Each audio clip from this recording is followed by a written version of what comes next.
Hello दोस्तों। हम लोगों ने दिल्ली सल्तनत में कुतुबुद्दीन ऐबक और इल्तुतमिश को काफ़ी अच्छे से समाप्त किया। इस वीडियो में हम लोग इल्तुतमिश के बाद के शासकों के बारे में अध्ययन करेंगे। हालांकि अपनी मृत्यु के समय इल्तुतमिश उत्तराधिकार के प्रश्न को लेकर काफ़ी चिंतित था, क्योंकि वह अपने जीवित बेटों में से किसी को भी सत्ता नहीं देना चाहता था। फिर उसने यह निर्णय किया कि वह अपनी बेटी को ही अगला शासक नियुक्त करेगा। हालांकि इसके लिए इल्तुतमिश ने अमीरों और सरदारों, साथ ही साथ उलेमाओं को भी राजी कर लिया था। ऐसा नहीं था कि इससे पहले इतिहास में किसी महिला शासक ने शासन न किया हो। इससे पहले भी मिस्र में या फिर ईरान में महिलाओं ने शासन किया था, किंतु इन लोगों ने अपने अल्पवयस्क बेटे के संरक्षिकाओं की तरह शासन किया था। तो इस प्रकार अपने बेटों के जगह किसी बेटी को उत्तराधिकारी बनाना उस तत्कालीन समय की एक युगांतकारी घटना थी। इस प्रकार 1236 ईस्वी में इल्तुतमिश की मृत्यु हो जाती है। इल्तुतमिश की मृत्यु के बाद हालांकि उसने अपना उत्तराधिकारी रजिया को बनाया था, किंतु उसकी मृत्यु के बाद उसके बेटे रुकनुद्दीन फिरोज को गद्दी पर बैठाया गया। रुकनुद्दीन फिरोज 1236 ईस्वी में गद्दी पर बैठा। रुकनुद्दीन फिरोज एक अयोग्य शासक था। उसके पूरे शासन के समय इसकी माँ शाह तुर्कान पूरे शासन में छाई रही और पूरी सत्ता उसकी माँ के हाथों में थी। रुकनुद्दीन फिरोज को विलास प्रेमी जीव भी कहा गया है। ये पूछा जा सकता है कि विलास प्रेमी जीव किसे कहा गया है, तो रुकनुद्दीन फिरोज को। इल्तुतमिश ने अपना उत्तराधिकारी रजिया को माना था, इसलिए रजिया ने वहां की जनता के सहयोग से रुकनुद्दीन फिरोज को कैद कर लिया, खुद दिल्ली की शासिका बन बैठी। रजिया ने 1236 ईस्वी से लेकर 1240 ईस्वी तक दिल्ली सल्तनत पे शासन किया, किंतु रजिया के लिए सुल्तान बनना इतना आसान नहीं था। इसके लिए उसे अपने भाइयों तथा वहां के तुर्की सरदारों के साथ काफ़ी संघर्ष करना पड़ा। अगर रजिया की बात करें तो मुस्लिम इतिहास की रजिया बेगम प्रथम महिला शासिका थी। उसने यह गद्दी दिल्ली की जनता और अमीरों के सहयोग से प्राप्त की थी। सबसे पहले सत्ता ग्रहण करने के बाद इसने अपने विद्रोहियों का दमन किया ताकि अपनी सत्ता को स्थायित्व प्रदान कर सके। उसने इक़्तिदारों में फेरबदल अपने हिसाब से की और अपने हिसाब से ही नियुक्तियां भी की, जिससे वहां के सरदार उससे नफरत करने लगे।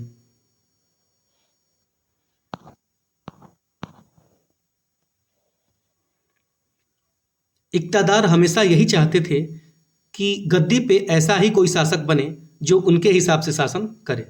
अपनी नियुक्ति के दौरान उसने एक गैर तुर्की अबिसिनियाई के दास जमालुद्दीन याकूत को अमीर ए आखूर का पद दिया। पीछे हमने पढ़ा है कि अमीर ए आखूर का मतलब होता है अश्वशाला का प्रमुख, जो कि तत्कालीन समय में एक बहुत अच्छा पद माना जाता था। तो इस कारण से भी वहाँ के सरदार रजिया से द्वेष करने लगे, क्योंकि वह तुर्कियों को छोड़ के गैर तुर्की और अन्य धर्म के लोगों को भी शासन में अच्छे अच्छे पद दे रही थी। इसामी की माने तो इसामी तत्कालीन समय का एक लेखक था। उसने यहाँ तक कहा है कि जमालुद्दीन याकूत के साथ रजिया का प्रेम संबंध भी था।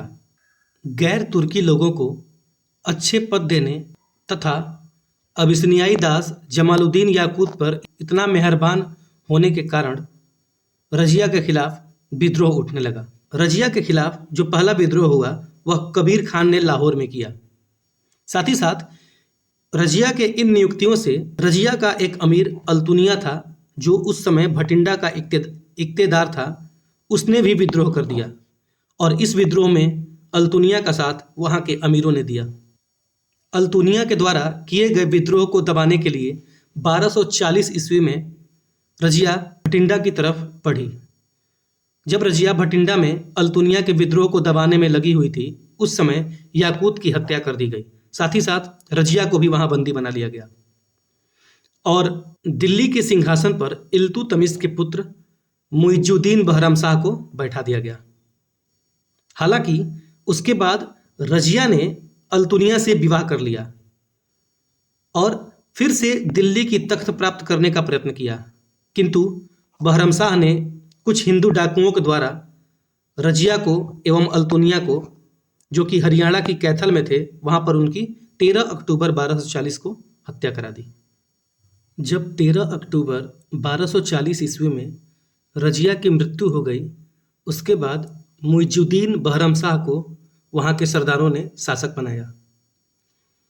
वहाँ के सरदारों और अमीरों की मांगें इतनी बढ़ गई कि 2 वर्ष के अंदर ही 1242 ईस्वी में मुइजुद्दीन बहरामशाह को भी मार दिया गया।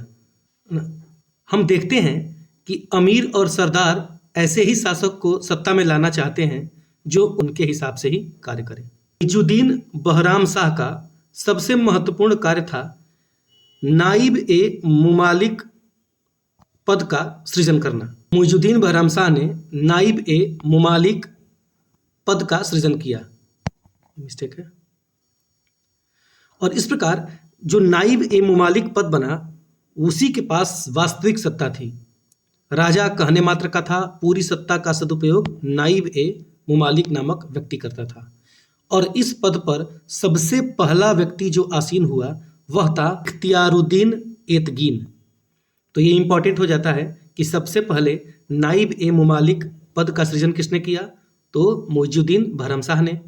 और इस पद जो कि नाइब ए मुमालिक था, उस पर पदासीन होने वाला पहला व्यक्ति कौन था, तो नाइब ए मुमालिक पर आसीन होने वाला पहला व्यक्ति इख्तियारुद्दीन एतगीन था। मुइजुद्दीन बहरामशाह की मृत्यु के बाद अलाउद्दीन मसूद शाह शासक बनता है। अमीरों ने 1242 ईस्वी में ही अलाउद्दीन महमूद शाह को दिल्ली का सुल्तान बनाया। जब अलाउद्दीन मसूद शाह शासक था, उसके समय एक अधिकारी था जो कि उन्हीं सरदारों और अमीरों में से एक था। उसका नाम बलबन था। उसने अपनी शक्ति का काफ़ी मात्रा में इजाफा किया और इतना शक्तिशाली हो गया कि उसने मंगोलों को भी हराया। उसके बाद बलबन ने अपनी शक्ति को और ज़्यादा बढ़ाया और फिर अमीरों की सहायता से 4 वर्ष के बाद ही 1246 ईस्वी में अलाउद्दीन मसूद शाह को बंदी बना लिया और इल्तुतमिश के पौत्र नासिरुद्दीन महमूद को दिल्ली का सुल्तान बनाया। तो आप घटनाक्रम देख रहे हैं कि कोई भी शासक जो वहाँ के अमीरों और सरदारों की बात नहीं मानता था, वे लोग उसकी हत्या करवा देते थे और उसके जगह पे एक नया शासक नियुक्त कर देते थे जो उनके हिसाब से चले और उनकी सारी इच्छाओं को पूरा करे। अलाउद्दीन मसूद शाह की मृत्यु के बाद बलबन ने अन्य अमीरों के साथ मिलकर नासिरुद्दीन महमूद को शासक बनाया और नासिरुद्दीन महमूद ने 1246 से लेके 1266 कुल 20 वर्षों तक लंबा शासन किया। ऐसा क्यों संभव हुआ? अभी हम लोगों ने देखा कि 2 साल 1 साल के अंदर ही शासक मार दिए जाते थे और उनके जगह पे दूसरे शासक बैठा दिए जाते थे। किंतु जब नासिरुद्दीन महमूद शासक बना तो सुल्तानों और अमीरों के बीच चल रहा जो संघर्ष था वह समाप्त हो गया। ऐसा क्यों? क्योंकि बिना अमीरों और बिना तुर्की सरदारों के अनुमति के नासिरुद्दीन महमूद कोई कार्य नहीं करता था। नासिरुद्दीन महमूद इल्तुतमिश का पौत्र था जो कि 10 जून 1246 ईस्वी में सिंहासन पर बैठा। इसके बारे में इसामी एक बहुत ही व्यंग्यात्मक बात लिखता है कि नासिरुद्दीन महमूद बिना तुर्की अधिकारियों की अनुमति के ना कोई अपना राय व्यक्त करता था और ना ही बिना उनकी अनुमति के अपना हाथ पैर तक हिलाता था। इसामी ने नासिरुद्दीन महमूद के बारे में एक व्यंग्यात्मक टिप्पणी की है। ये इंपॉर्टेंट है, कभी कभी परीक्षा में पूछा जा सकता है, इसको ध्यान देंगे। अगर बात करें नासिरुद्दीन महमूद के बारे में तो ये एक धार्मिक व्यक्ति था और कुरान की नकल बनाता था और उसको बेचकर जो पैसा मिलता था उसी से अपनी जीविका चलाता था। कई बार एग्जाम में इस लाइन को पूछा भी गया है कि वह कौन सा शासक था जो कुरान की नकल करता था और उसको बेचकर अपनी जीविका चलाता था। वो होगा नासिरुद्दीन महमूद। नासिरुद्दीन महमूद ने बलबन को उलूग खां की उपाधि दी थी और इसी समय बलबन और ज़्यादा शक्तिशाली होगा और कुछ दिन बाद खुद दिल्ली सल्तनत की सत्ता को हथिया लेगा और कुछ दिन बाद खुद दिल्ली का सुल्तान बनेगा। बलबन ने अपनी बेटी का विवाह नासिरुद्दीन महमूद से किया। जब उसने अपनी बेटी का विवाह नासिरुद्दीन महमूद से किया तो बलबन उस समय नाइब के पद पर था। अगर नाइब पद को देखा जाए तो नाइब पद सुल्तान के बाद दूसरा सबसे प्रमुख पद था। व्यवहारिक रूप से सुल्तान की सभी शक्तियां उसके पास होती थी और सभी विभागों पर उसका नियंत्रण भी होता था। और जब कभी भी सुल्तान की शक्ति कम पड़ जाती, नाइब अपना अधिकार जमा लेते और उसकी हत्या करके खुद शासक बन जाते। नासिरुद्दीन महमूद के समय ही मिनहाज उस सिराज दिल्ली का मुख्य काजी था। काजी वो होते थे जो इस्लामिक कानून के हिसाब से न्याय व्यवस्था करते थे। और मिनहाज उल सिराज ने एक पुस्तक लिखी जो कि नासिरुद्दीन महमूद के जीवन पर आधारित है। उस पुस्तक का नाम था तबकात ए नासिरी। और इस पुस्तक में गौरी के आक्रमण से लेके नासिरुद्दीन महमूद तक की संपूर्ण घटनाओं का उल्लेख किया गया है। 1265 ईस्वी में नासिरुद्दीन महमूद की मृत्यु हो गई। हालांकि कुछ इतिहासकार ऐसा भी कहते हैं कि बलबन ने ही सुल्तान को जहर दे दिया था और साथ ही साथ नासिरुद्दीन महमूद के बेटों को भी उसने जहर देकर मार गया ताकि बाद में कोई भी उत्तराधिकार का दावा न करे। और इस प्रकार नासिरुद्दीन महमूद की मृत्यु के बाद बलबन दिल्ली का नया सुल्तान बनता है और वह 1266 ईस्वी से लेकर 1286 ईस्वी तक शासन करता है। इस प्रकार हम लोगों ने नासिरुद्दीन महमूद तक की घटनाक्रम को देखा। कल की वीडियो में हम लोग बलबन के बारे में पढ़ेंगे और देखेंगे कि बलबन ने कैसे एक केंद्रीकृत शासन व्यवस्था की नींव डाली और साथ ही साथ बलबन के द्वारा किए गए महत्वपूर्ण कार्यों को भी देखेंगे और उसके बाद गुलाम वंश को समाप्त करेंगे। तो मिलते हैं कल के वीडियो में। Thank you.